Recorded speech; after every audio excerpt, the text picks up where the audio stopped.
Hi class, welcome to my YouTube channel. So कैसे हो आप सभी? I hope everyone fine and safe at home. So let's start our today class. And आज की class में हम class 10 metal and non metal chapter के remaining topic cover करेंगे। तो वीडियो को एंड तक देखना, कोई भी पॉइंट मिस मत करना। क्लास को स्टार्ट करते हैं और आज का फर्स्ट टॉपिक है रिएक्टिविटी सीरीज़। तो सबसे पहले इस टेबल को देखो, ये रिएक्टिविटी सीरीज़ टेबल है।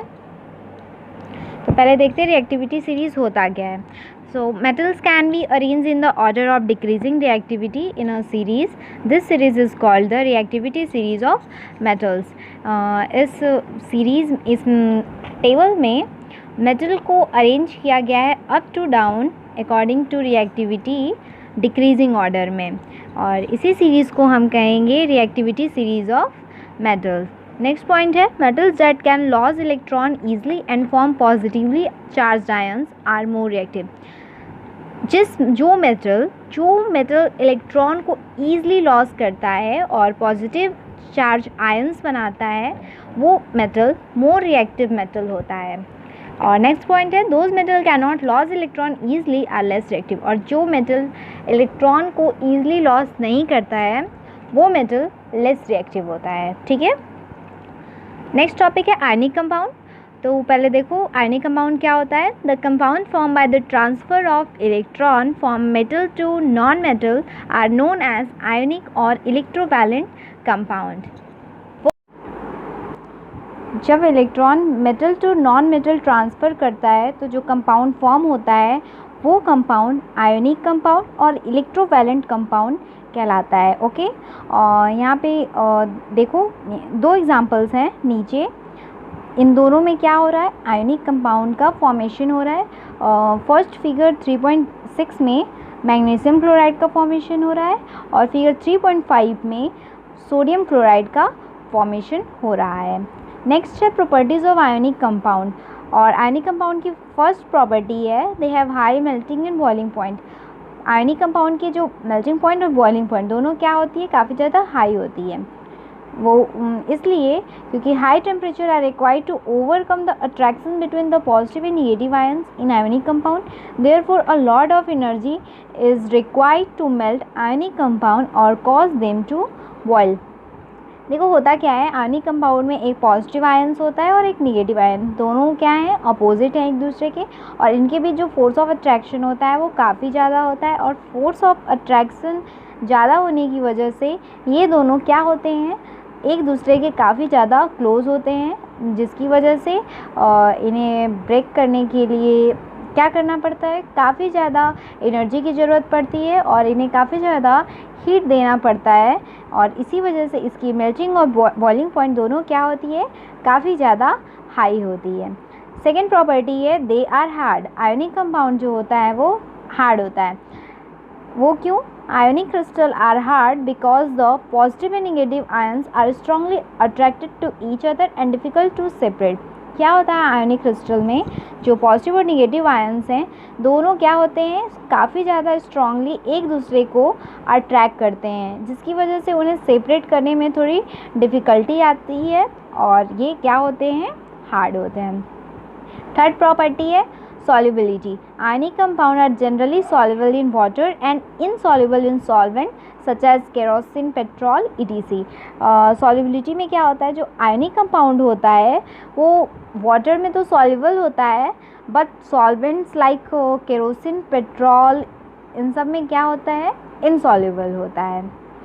फोर्थ प्रॉपर्टी है आयनिक कंपाउंड की, they conduct electricity when they are dissolve in water. Ionic compound क्या करता है, जब वाटर में डिजॉल्व होता है तो इलेक्ट्रिसिटी कंडक्ट करता है। देखो when ionic compound are dissolve in water the dissociated ions are free to conduct electric charge through the solution. Molten ionic compound also conduct electricity.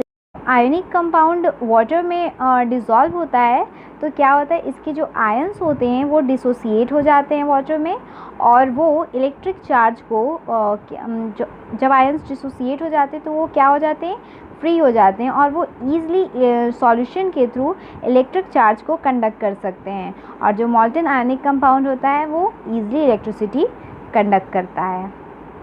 Okay, fifth property है they are good insulator. जो ionic compound होते हैं वो good insulator होते हैं। Although they conduct in molten form in our aqueous solution, ionic solid do not conduct electricity very well because the ions are bound so tightly to each other।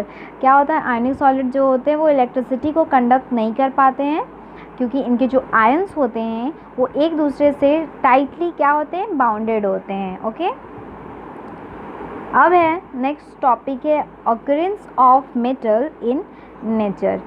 Metals जो है वो nature में दो state में अगर करते हैं। Okay, यानी कि दो स्टेट में पाए जाते हैं। फर्स्ट स्टेट है इन फ्री स्टेट और सेकेंड है in combined state. Those metal which remain unaffected bye moisture, oxygen and carbon dioxide of the air can अगर नेटिव और फ्री स्टेट। जो मेटल्स, जिन मेटल्स पे मॉइस्चर का, ऑक्सीजन का, कार्बन डाइऑक्साइड का जो एयर में प्रेजेंट है उनका अफेक्ट नहीं पड़ता है, वो मेटल्स क्या होते हैं, नेटिव स्टेट या फिर फ्री स्टेट में पाए जाते हैं। और जो मेटल्स एयर में प्रेजेंट मॉइस्चर, ऑक्सीजन, CO2 या फिर अदर केमिकल रेजेंट से रिएक्ट कर जाते हैं, ऐसे कंपाउंड जो होते हैं वो किस फॉर्म में पाए जाते हैं, कंबाइंड स्टेट में पाए जाते हैं। ठीक है, नेक्स्ट है मिनरल एंड ओर्स। तो मिनरल क्या होता है, the solid compound of metal occurring in nature are called mineral. Metal के वो सॉलिड कंपाउंड जो नेचर में पाए जाते हैं वो क्या कहलाते हैं, वो मिनरल्स कहलाते हैं। For example NaCl, KCl, MgCO3, ZnS, etc. ये सब क्या हैं, ये सब मिनरल है which are found in nature are minerals. Second point है ores. The mineral from which metals can be obtain on a commercial scale are called ores. और वो मिनरल जिससे हम मेटल्स को कॉमर्शियल स्केल पे ऑब्टेन कर सकते हैं वो क्या कहलाते हैं, वो ओर्स कहलाते हैं। यहाँ पे एक पॉइंट नोट है, all ores are mineral but all minerals are not ores. जितने भी ओर्स होते हैं वो मिनरल तो हो सकते हैं बट जितने मिनरल्स हैं वो ज़रूरी नहीं है कि वो ओर्स हों। ओके, यहाँ पे मैंने एक टेबल दिया है जिसमें कि कुछ मिनरल्स जो हैं कहाँ पे पाए जाते हैं उस जगह का नाम है। तो इसे आप इस टेबल को एक बार अच्छे से ध्यान से देख लेना और इन चीज़ों को प्लीज़ लर्न कर लेना। ठीक है, और अब आगे बढ़ते हैं। नेक्स्ट टॉपिक है तो एक्सट्रैक्शन ऑफ मेटल में फर्स्ट पॉइंट हम पहले पढ़ेंगे मेटलर्जी। तो पहले देखते हैं कि मेटलर्जी क्या होता है। The process of extracting metal from their ores and refining them for use is known as metallurgy. Metals को ओर से निकालने और उसको यूज़ के लिए रिफाइन करने के प्रोसेस को ही क्या कहते हैं, मेटलर्जी कहते हैं। ओके, और सेकेंड पॉइंट है on the basis of reactivity metals divided into 3 categories. Reactivity के बेसिस पे मेटल को 3 पार्ट में डिवाइड किया गया है। फर्स्ट है metal of low reactivity, second है मेटल ऑफ मीडियम रिएक्टिविटी और थर्ड है metal of high reactivity. Next topic है principle of metallurgy. The extraction of a metal from its ore depend upon the reactivity of metal. Metals के extraction ores से metal को निकालने का जो process है वो किस पे डिपेंड है, वो मेटल्स की रिएक्टिविटी पे डिपेंड है। तो फर्स्ट है metal at the top of the activity series. जो एक्टिविटी सीरीज़ में जो मेटल्स टॉप पे हैं, calcium, potassium, sodium, calcium, magnesium, etc. ये सब क्या हैं, ये सब हाईली रिएक्टिव मेटल हैं। They do not occur in free state, और ये फ्री स्टेट में नहीं पाए जाते हैं। They are extracted by the electrolysis of the molten ore, और ये बाय द किस प्रोसेस के थ्रू निकाले जाते हैं, इलेक्ट्रोलिसिस प्रोसेस के थ्रू निकाले जाते हैं। ठीक है, सेकेंड पॉइंट है metals in the middle of the activity series, zinc, iron, lead, etc. जो मेटल्स एक्टिविटी सीरीज़ में मिडिल में हैं ये क्या होते हैं, ये मॉडरेटली रिएक्टिव होते हैं, ना तो बहुत ज़्यादा कम रिएक्टिव होते हैं और ना बहुत ज़्यादा हाई रिएक्टिव होते हैं। तो these are obtained by roasting and calcination of their sulphide और कार्बोनेट ओर। तो ये किस प्रोसेस के थ्रू एक्सट्रैक्ट किए जाते हैं? ये रोस्टिंग प्रोसेस और कैल्सिनेशन प्रोसेस के थ्रू क्या किए जाते हैं? एक्सट्रैक्ट किए जाते हैं। थर्ड पॉइंट है metal at the bottom of the activity series. जो मेटल एक्टिविटी सीरीज़ के बॉटम में है वो क्या होता है? वो लिस्ट रिएक्टिव मेटल्स होते हैं, are found in free state, और ये फ्री स्टेट में पाए जाते हैं। तो copper and silver also occur as their sulphide और ऑक्साइड ओर। जो कॉपर और सिल्वर है ये सल्फाइड और ऑक्साइड ओर दोनों में ही पाए जाते हैं। And this are obtained by the process of roasting. तो अब देखते हैं कि रोस्टिंग क्या होता है और कैल्सिनेशन क्या होता है। तो फर्स्ट पॉइंट है रोस्टिंग।